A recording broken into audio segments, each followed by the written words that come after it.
মূল্যবান বক্তব্য প্রদানের জন্য বিনীত। I start delivering my statement. We can see that we have a huge number of journalist friends who have come from outside Bangladesh. So before I deliver my statement in Bangla, I would like to say something very briefly in English for our friends who have come from outside Bangladesh. Dear fellow citizens, distinguished journalists from home and abroad, good afternoon and Assalamu alaikum. The freedom-loving, pro-democracy people of the country have once again brought victory to the Bangladesh Nationalist Party, BNP. Alhamdulillah. This victory belongs to Bangladesh. This victory belongs to democracy. This victory belongs to the people who aspire to and have sacrificed for democracy.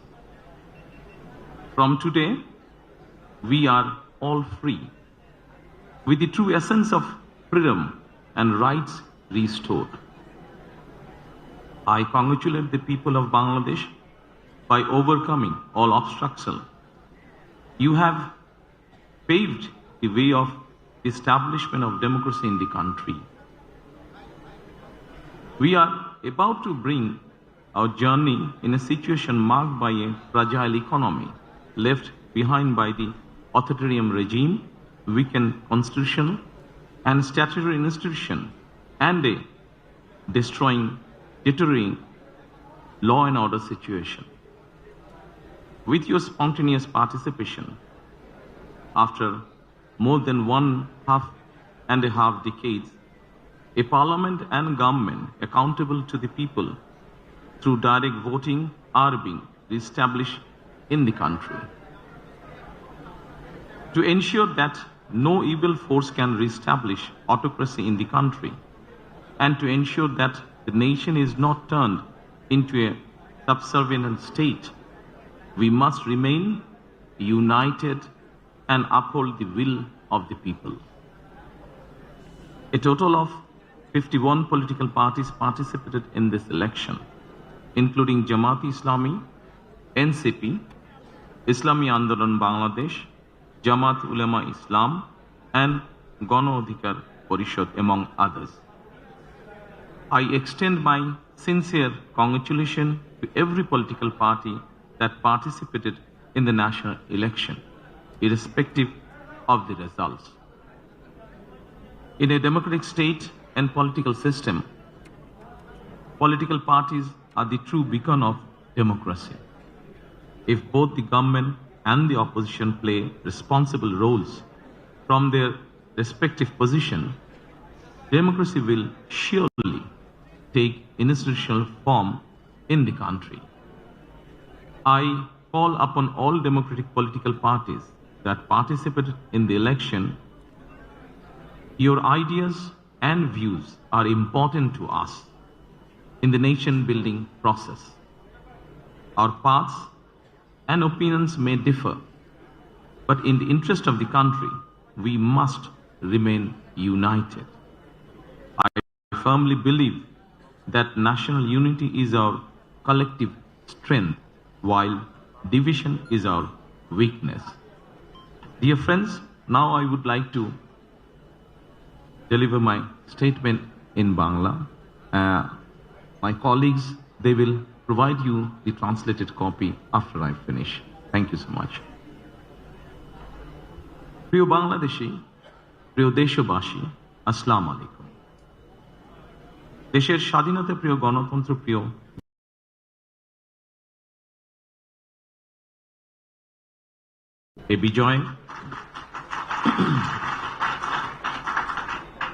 এ বিজয় বাংলাদেশের, এ বিজয় গণতন্ত্রের, এই বিজয় গণতন্ত্রকে আমি জনগণের। আজ থেকে আমরা সবাই স্বাধীন। আমি দেশের সকল জনগণকে জানাই আন্তরিক অভিনন্দন। সকল প্রতিবন্ধকতা মোকাবেলা করে আমরা দেশের গণতন্ত্র প্রতিষ্ঠার পথ সুগম করেছে। ফ্যাসিবাদের রেখে যাওয়া ভঙ্গুর অর্থনীতি, অকার্যকর করে দেওয়া সাংবিধানিক এবং বিধিবদ্ধ প্রতিষ্ঠান এবং দুর্বল আইন শৃঙ্খলা পরিস্থিতি, এমন একটি পরিস্থিতির মধ্যে দিয়ে আমরা যাত্রা শুরু করতে যাচ্ছি। আপনাদের স্বতঃস্ফূর্ত অংশগ্রহণের 1.5 দশকেরও বেশি সময় পর দেশে পুনরায় জনগণের সরাসরি ভোটে জনগণের কাছে জবাবদিহিমূলক সংসদ এবং সরকার প্রতিষ্ঠিত হতে যাচ্ছে।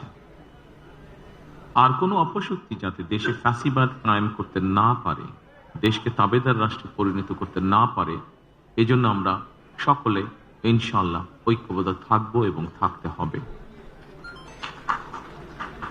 জামাতে ইসলাম, এনসিপি, ইসলামী আন্দোলন বাংলাদেশ, জমিয়তুল ইসলাম, গণ অধিকার পরিষদ সহ 51টি রাজনৈতিক দল এই নির্বাচনে অংশগ্রহণ করেছিল। জাতীয় নির্বাচনে অংশগ্রহণকারী প্রতিটি রাজনৈতিক দলকেও আন্তরিক অভিনন্দন জানাই। গণতান্ত্রিক রাষ্ট্র এবং রাজনীতিতে রাজনৈতিক দলগুলো মূলত গণতন্ত্রের বাতিঘর। সরকার এবং বিরোধী দল যে যার অবস্থান থেকে দায়িত্বশীল ভূমিকা পালন করলে অবশ্যই দেশে গণতন্ত্র প্রাতিষ্ঠানিক রূপ পাবে বলে আমরা দৃঢ়ভাবে বিশ্বাসী। নির্বাচনে অংশগ্রহণকারী প্রতিটি গণতান্ত্রিক রাজনৈতিক দলগুলোর প্রতি আহ্বান জানাই, দেশ গঠনে আপনাদের চিন্তা ভাবনা আমাদের কাছে অত্যন্ত গুরুত্বপূর্ণ। আমাদের পথ এবং মত ভিন্ন থাকতে পারে, কিন্তু দেশের সাথে আমরা সবাই এক। আমি বিশ্বাস করি জাতীয় ঐক্য আমাদের শক্তি, বিভাজন আমাদের দুর্বলতা। প্রিয় দেশবাসী, জনমনে সৃষ্ট সকল সংশয় কাটিয়ে শেষ পর্যন্ত দেশে শান্তিপূর্ণভাবে একটি অবাধ, সুষ্ঠু এবং নিরপেক্ষ নির্বাচন অনুষ্ঠিত হয়েছে। এজন্য অন্তর্বর্তীকালীন সরকার এবং নির্বাচন কমিশনকে বিশেষ ধন্যবাদ জানাই। জনগণের প্রত্যাশিত এই নির্বাচন অনুষ্ঠানের জন্য গণতন্ত্রের ইতিহাসে আপনাদের অবদান স্মরণীয় হয়ে থাকবে। নিরপেক্ষ নির্বাচন অনুষ্ঠানের সঙ্গে সংশ্লিষ্ট বিচারিক কর্মকর্তা, জনপ্রশাসন, সশস্ত্র বাহিনী এবং আইন শৃঙ্খলা বাহিনী সকল কর্মকর্তা, সদস্য এবং রিটার্নিং অফিসার, সহকারী রিটার্নিং অফিসার, প্রিজাইডিং অফিসার, সহকারী প্রিজাইডিং অফিসার এবং পোলিং অফিসার সহ সংশ্লিষ্ট ব্যক্তিবর্গ, আপনাদের আন্তরিকতা এবং দায়িত্বশীল ভূমিকা ছাড়া অবাধ এবং সুষ্ঠু নির্বাচন সম্ভব হতো না। আপনাদেরকে অসংখ্য ধন্যবাদ। এই নির্বাচনে দেশি এবং বিদেশি গণমাধ্যম এবং পর্যবেক্ষকদের ভূমিকাও ছিল অত্যন্ত গুরুত্বপূর্ণ। আপনাদের প্রতিও রইল অকৃত্রিম শুভেচ্ছা। ৭১-এর স্বাধীনতা অর্জনের যুদ্ধ থেকে ২০২৪ সালে দেশ এবং জনগণের স্বাধীনতা রক্ষার যুদ্ধ, এই দীর্ঘ সময় দেশ গণতন্ত্র প্রতিষ্ঠার আন্দোলনে যারা শহীদ হয়েছেন, হতাহত হয়েছেন, যাদের রক্ত মাড়িয়ে কষ্টের সিঁড়ি বেয়ে আজকের এই গণতান্ত্রিক বাংলাদেশ, সেই সকল বীর শহীদদের প্রতি জানাই গভীর শ্রদ্ধা। মহান আল্লাহ দরবারে তাদের মাগফিরাত কামনা করছে। যারা মানুষের গণ অধিকার প্রতিষ্ঠার সংগ্রামে প্রাণ দিয়েছেন, হতাহত হয়েছেন, দেশের গণতান্ত্রিকামী জনগণ আপনাদের ভূমিকাকে গভীর শ্রদ্ধার সঙ্গে স্মরণ করবে ইনশাআল্লাহ। প্রিয় দেশবাসী, জনগণের রায় পেলে বিএনপি রাষ্ট্র মেরামতের রূপরেখা উপস্থাপন করেছিল। অন্যান্য গণতান্ত্রিক দল এবং সারা দেশের জনগণের সঙ্গে মত বিনিময়ের মাধ্যমে ৩১ দফা প্রণয়ন করেছিল। ৩১ দফার আলোকে ঘোষণা করা হয়েছে দলীয় ইশতেহার। একই সঙ্গে কয়েকটি বিষয়ে নোট অফ ডিসেন্ট দিয়ে বিএনপি জুলাই সনদেও স্বাক্ষর করেছে। আমরা জনগণের কাছে প্রতিশ্রুতিবদ্ধ, প্রত্যাশিত প্রতিটি অঙ্গীকার পর্যায়ক্রমিকভাবে বাস্তবায়ন করব ইনশাআল্লাহ। সারা দেশে বাংলাদেশ জাতীয়তাবাদী দল বিএনপির সর্বস্তরের নেতা কর্মী সমর্থক ছাড়াও দেশের গণতান্ত্রিকামী জনগণের সামনে আজকের এই সময়টি অত্যন্ত গুরুত্বপূর্ণ এবং আনন্দের।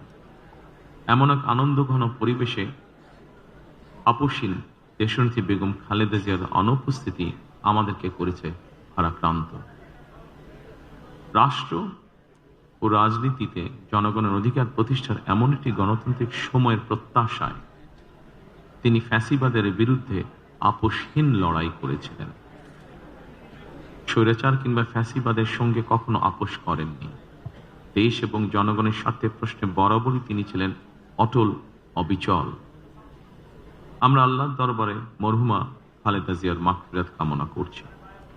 প্রিয় দেশবাসী, স্বাধীনতার ঘোষকের প্রতিষ্ঠিত বাংলাদেশ জাতীয়তাবাদী দল বিএনপিকে দেশের জনগণ আবারও রাষ্ট্র পরিচালনার ম্যান্ডেট দিয়েছেন। জনগণ বিএনপির প্রতি যে বিশ্বাস এবং ভালোবাসা দেখিয়েছেন, এবার জনগণের জীবন মান উন্নয়নের জন্য নিরলস কাজের মাধ্যমে জনগণের এই বিশ্বাস এবং ভালোবাসার প্রতিদান দিতে আমাদেরকে ঐক্যবদ্ধভাবে কাজ করতে হবে।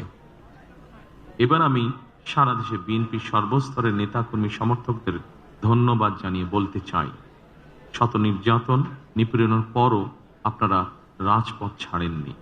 গণতন্ত্র প্রতিষ্ঠারত সংগ্রামে অটুট ছিলেন, অনড় ছিলেন।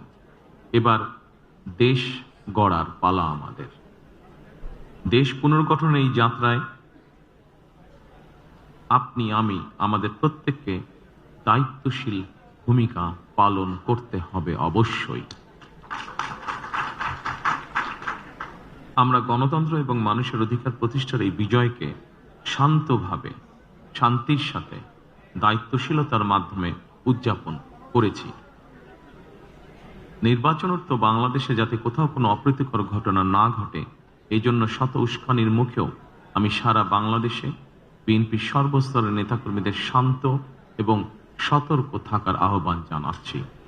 কোনো অপশক্তি যাতে পরিস্থিতির সুযোগ নিয়ে কোনো অপ্রীতিকর ঘটনা ঘটানোর সুযোগ নিতে না পারে, এজন্য নির্বাচনোত্তর নিরঙ্কুশ বিজয়ের অর্জনের পরও আমি সারা দেশে বিএনপি এবং জোটভুক্ত দলের সর্বস্তরের নেতাকর্মীদের বিজয় মিছিল বের করতে নিষেধ করেছিলাম। আমরা আল্লাহর দরবারে শুকরিয়া আদায়ের মাধ্যমে বিজয় উৎসব পালন করেছি। আমার বক্তব্য স্পষ্ট, যে কোনো মূল্যে অবশ্যই শান্তি এবং শৃঙ্খলা বজায় রাখতে হবে। কোনো রকমের অন্যায় কিংবা বিয়ানি কর্মকাণ্ড আমরা বরদাস্ত করব না। দলমত, ধর্ম, বর্ণ কিংবা ভিন্নমত যাই থাকুক, কোনো অজুহাতে অবশ্যই দুর্বলের উপরে সবলের আক্রমণ আমরা মেনে নেব না। ন্যায়পরায়ণতা হবে আদর্শ। আইনের শাসন প্রতিষ্ঠা করা না গেলে আমাদের সকল চেষ্টা ব্যর্থ হয়ে যেতে পারে। আইনের শাসন প্রতিষ্ঠায় সরকারি দল কিংবা বিরোধী দল, অন্য মত কিংবা ভিন্ন মত, প্রতিটি বাংলাদেশী নাগরিকের জন্যই আইন সমান। আইনের প্রয়োগ হবে বিধিবদ্ধ নিয়মে। নির্বাচনে একে অপরের বিরুদ্ধে কিংবা এক দল আরেক দলের বিরুদ্ধে প্রতিদ্বন্দ্বিতা করতে গিয়ে নির্বাচনের মাঠে হয়তো কোথাও কোথাও নিজেদের মধ্যে ভুল বোঝাবুঝির সৃষ্টি হয়ে থাকতে পারে। তবে এই ধরনের বিরোধ যেন প্রতিশোধ, প্রতিহিংসায় রূপ না নেয়, সে ব্যাপারে সবাইকে সতর্ক থাকার জন্য আমি আন্তরিকভাবে আহ্বান জানাচ্ছি। দেশে গণতান্ত্রিক জনগণের প্রতি আমার আহ্বান, আসুন যেভাবে আমরা গণতন্ত্র প্রতিষ্ঠার লড়াইয়ে ভূমিকা রেখেছিলাম, একইভাবে এবার দুর্নীতি এবং আইন শৃঙ্খল নিয়ন্ত্রণ এবং জনগণের প্রতি জবাবদিহিতার মাধ্যমে আমরা বাংলাদেশকে একটি নিরাপদ, মানবিক বাংলাদেশ হিসেবে প্রতিষ্ঠার জন্য যে যার অবস্থান থেকে আমরা ভূমিকা রাখি। একটি নিরাপদ মানবিক গণতান্ত্রিক বাংলাদেশ প্রতিষ্ঠার যাত্রাপথে আমি ভিন্ন দল কিংবা ভিন্ন মতের সকলের সহযোগিতা কামনা করছি। বিশ্বের সকল গণতান্ত্রিক শক্তি, সকল প্রবাসী বাংলাদেশী এবং দেশের স্বাধীনতা প্রিয় জনগণের প্রতি আবারও বিজয়ের অভিনন্দন এবং ধন্যবাদ জানিয়ে আমার বক্তব্য শেষ করছি। আল্লাহ হাফেজ। বাংলাদেশ জিন্দাবাদ।